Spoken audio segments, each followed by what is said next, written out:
Hello दोस्तों, नमस्कार। SM किसी चैनल में मैं आप सभी का दिल से बहुत बहुत स्वागत करता हूं। दोस्तों, फाइनली अभी इस वीडियो में हम लोग एक बहुत ही इंपॉर्टेंट टॉपिक को कवर यहाँ पे करने वाले हैं। ठीक है, अभी जस्ट एक दो वीडियो पहले ही मैंने एक सवाल आप लोगों को पूछा था कि रिसेशन से रिलेटेड, ठीक है, अगर जो बातें यहाँ पे चल रही है, मतलब ये बातें कहाँ से स्टार्ट हो गई आपको पता ही है। अमेरिकन बाजार आप देख सकते हो 2% डाउन है अभी।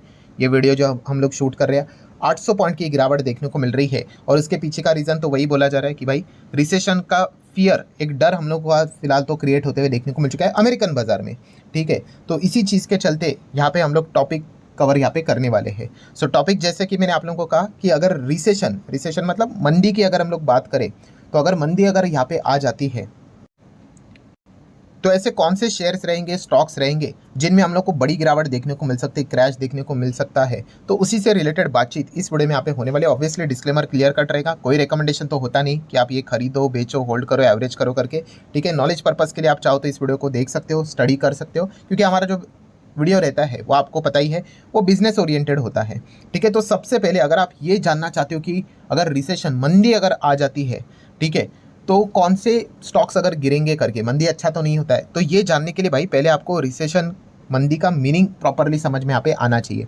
कोई रॉकेट साइंस नहीं है भाई, लिटरली स्कूल में जाने वाला बच्चा भी आपको बता देगा कि कौन से बिजनेस को दिक्कतें हो सकती करके। तो सबसे पहले जैसे मैंने आप लोगों को बताया कि इसका अर्थ क्या होता है, मीनिंग क्या होता है, वो आपको समझ में आ गया, तो ऑटोमेटिकली आपको ये भी समझ में आएगा कि कौन से बिजनेस को तकलीफ हो सकती है करके। सो सबसे पहले जैसे मैंने आप लोगों को कहा कि रिसेशन, मंदी, इसका अर्थ क्या होता है, एकदम आसान भाषा में मैं बोल दूं। ठीक है, वैसे तो इसके पहले भी मैंने एग्जांपल दिया है कि जो भी आप वीडियो यहाँ पे देख रहे हो, ठीक है, आपकी जो भी कुछ XYZ जितनी भी कमाई होगी, ठीक है, अगर जो भी आप कमाते होंगे, अगर मैं आपको बोल दूं कि आने वाले समय में आपको केवल 50% ही आपको इनकम मिलेगी। ठीक है, चलो लेट्स टेक वन एग्जाम्पल कि अगर 1 लाख अगर कोई व्यक्ति कमा रहा है, मिस्टर एक्स करके, ठीक है, अगर वो मिस्टर एक्स को हम लोग ये कहेंगे कि भाई मंदी है करके और मंदी काम करना है, ठीक है, तो भाई 50,000 ले ले। ठीक है, उससे ज़्यादा तो दे नहीं पाऊंगा। तो मतलब क्या है, उस इंसान की सैलरी क्या हो गई, आधी हो गई, 50% नीचे आ गई। एक ज़माने में वो महीने का 1 लाख कमाता था, आज उसको 50,000 में काम करना पड़ रहा है। ठीक है, सो इससे क्या हो जाता है दोस्तों, उसके हाथ में क्या आ रहा है, कम पैसा आ रहा है। ठीक है, और जैसे ही अगर आपके हाथ में कम पैसा अगर आ जाता है, आप पहले 1 लाख कमाते थे, अभी आपको 50,000 मिलेगा या फिर 40,000 मिलेगा। ठीक है, अगर आप नहीं करना चाहते हो मत करो, ठीक है, दूसरा कोई कर लेगा। ठीक है, और आप जॉब स्विच भी नहीं कर सकते क्योंकि मंदी है, लोगों को नौकरियां नहीं मिल रही है। तो इस चीज़ के चलते क्या करते हैं लोग, कम पैसों में काम करना स्टार्ट करते हैं।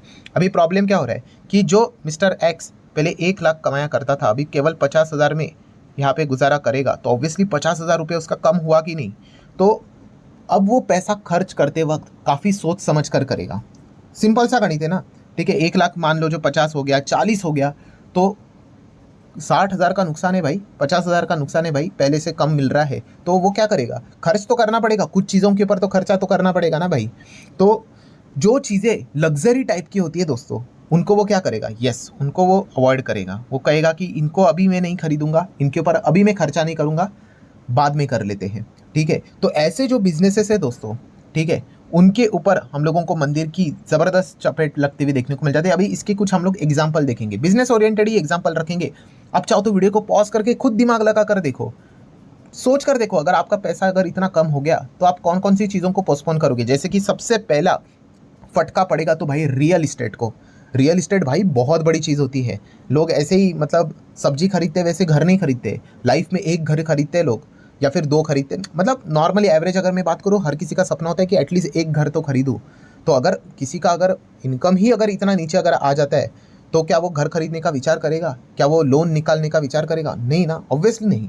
तो इसीलिए रियल इस्टेट वाली कंपनियां ऐसे सिचुएशन में काफ़ी ज़्यादा डरी सहमी से हम लोग को देखने को यहाँ पे मिल जाती है, इनके सेल्स घटने के चांसेस यहाँ पे हो जाते हैं। एंड इसीलिए आज के दिन की अगर मैं बात करूँ दोस्तों, तो सेक्टोरल इंडाइसिस आपके सामने रखना चाहूँगा। जितने भी ये सेक्टर थे उसमें आप देख सकते हो, आपको सबसे ज़्यादा अगर किसी की पिटाई हुई थी सेक्टर वाइज, तो निफ्टी रियल्टी की हुई थी।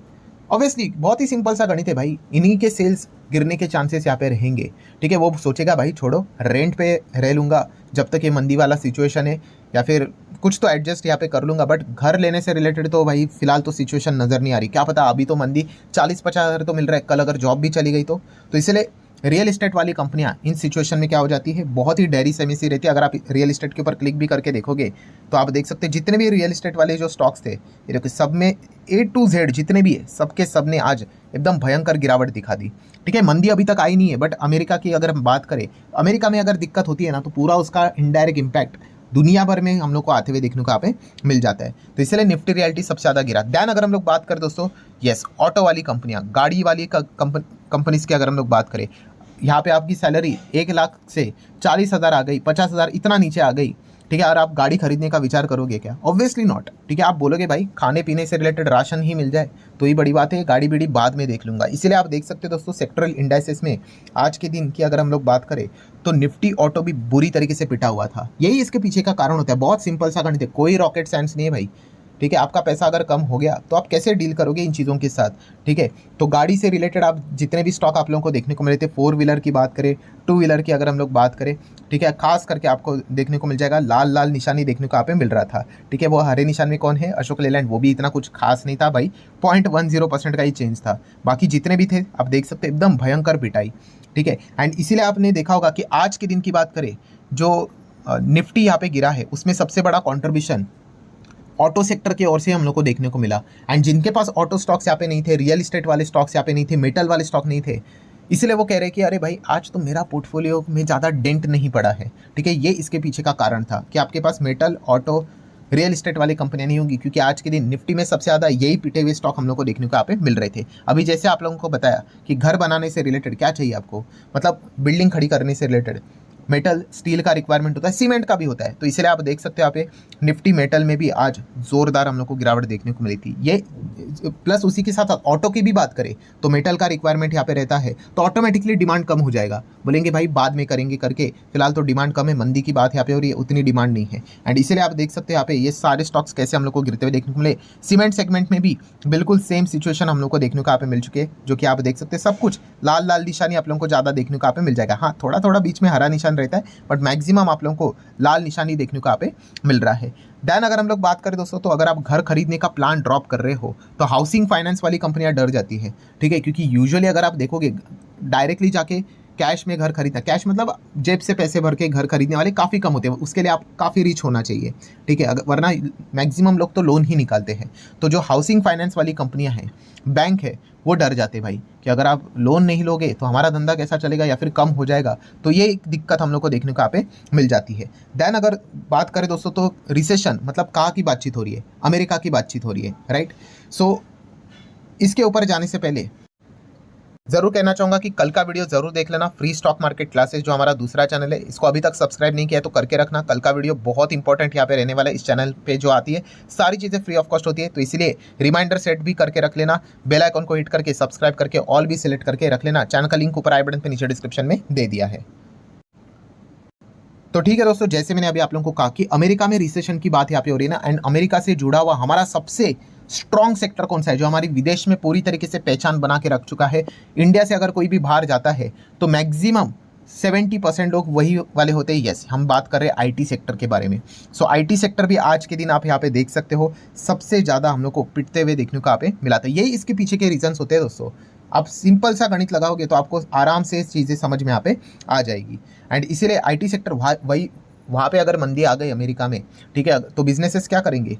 यहाँ पे ग्रोथ नहीं करेंगे, देन कैपेक्स नहीं करेंगे तो भाई इनको पैसे कैसे मिलेंगे आईटी कंपनीज़ को? ठीक है, अगर वो कुछ ना कुछ डेवलपमेंट के लिए आगे बढ़ेंगे तो ही जाके वो खर्चा यहाँ पे होता है। तो इसी चीज़ के चलते आईटी स्टॉक्स भी हम लोग को यहाँ पे पिटते हुए देखने को मिल सकते हैं। देन जैसे मैंने आप लोगों को कहा कि बेसिकली और कौन सी चीज़ें होती है, लग्जरी आइटम्स, जो भी ऐसी चीज़ें कि अगर आपका पगार अगर कम हो गया, 80% नीचे आ गया, तो ऑब्वियसली आप वो खरीदने के बारे में विचार ही नहीं करोगे। ऐसी सारी चीज़ें से जुड़ी हुई जितने भी बिजनेसेस रहेंगे, स्टॉक्स रहेंगे, वो आपको पिटते हुए देखने को मिल सकते हैं। जैसे कि बड़े बड़े होटल इंडस्ट्रीज़ की बात करें, हॉस्पिटैलिटी की बात करें, रूम्स की बात करें, लोग घूमने फिरने के लिए जाते हैं, देन टूरिज़्म की बात कर ले, ट्रैवलिंग की बात कर ले। ठीक है, यहाँ पे सैलरी कट हो गई है, आप क्या घूमने के लिए जाओगे? चलो यहाँ पे मतलब एक टूर लगा के आते हैं करके, ऐसा तो होगा क्या? नहीं ना, बिल्कुल भी नहीं होगा। देखिए, जिनके पास पैसा है वो तो जाएंगे, मैं एक एवरेज बात कर रहा हूँ, ओवरऑल इंडस्ट्री की बात कर रहा हूँ। तो इसलिए ये जो इंडस्ट्री, होटल इंडस्ट्री की बात करें, टूरिज्म की बात करें, हॉस्पिटैलिटी की बात करें, इन सब में हम लोग को डेंट लगते हुए देखने को आप मिल सकता है, इसकी पॉसिबिलिटी रहती है।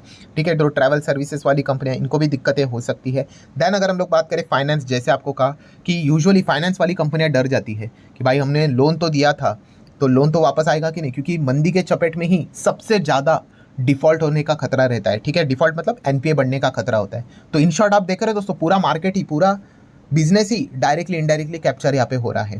तो ये चीज़ें हम लोग को बेसिकली यहाँ पे देखने को मिल जाती है। एंड इसीलिए जब भी रिसेशन, मंदी की चर्चा होती है, हर किसी में हम लोग को डर का माहौल देखने को मिल जाता है।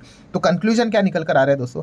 तो कंक्लूजन यही है कि अगर कभी भी मंदी जैसी बातें यहाँ पे की जाती है, तो कोई भी बिजनेस अगर आप देखोगे 90% 95% बिजनेस डायरेक्टली या फिर इनडायरेक्टली इम्पैक्ट हो ही जाते हैं। इसीलिए तो इन चीज़ों को कभी भी सेलिब्रेट किया जाता नहीं है। हाँ, एक्सेप्शंस भी रहते हैं भाई, कि अगर मंदी आ गई, ठीक है, तो कुछ चीज़ें, कुछ बिजनेसेस ऐसे तो ज़रूर होते हैं जिनके ऊपर आपको पैसा खर्च करना ही पड़ेगा भाई।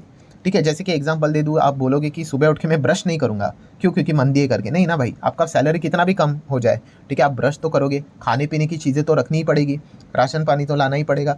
तो ऐसे भी कंपनीज होती है भाई, जो कि हम कह सकते हैं कि मंदी के चपेट में कितना भी कुछ हो जाए, आपको तो मतलब वो, मतलब आप बीमार पड़ गए भाई, डॉक्टर के पास तो जाना ही पड़ेगा ना।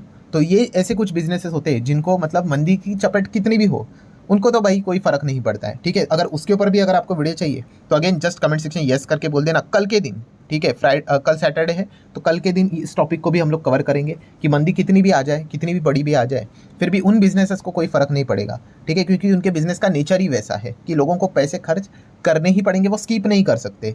ठीक है, सो आशा करता हूँ दोस्तों, जितना भी इंपॉर्टेंट टॉपिक था सारा यहाँ पे मैंने कवर कर लिया। एंड अगेन कह रहा हूँ, अभी तक अमेरिका में मंदी आई नहीं है, बट ऑब्वियसली फेड के ऊपर, पॉवेल के ऊपर अभी भयंकर प्रेशर है भाई, क्योंकि जुलाई मंथ का जो अभी एफओएमसी की बैठक हुआ था, बहुत लोग एक्सपेक्ट कर रहे थे भाई, बहुत रेट हाइक यहाँ पे हो चुका है इतने हायर लेवल पे।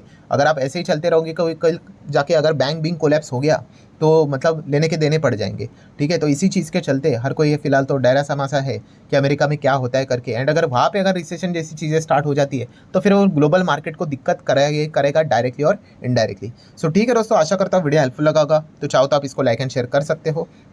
मिलते हैं कल, तब तक के लिए बाय बाय।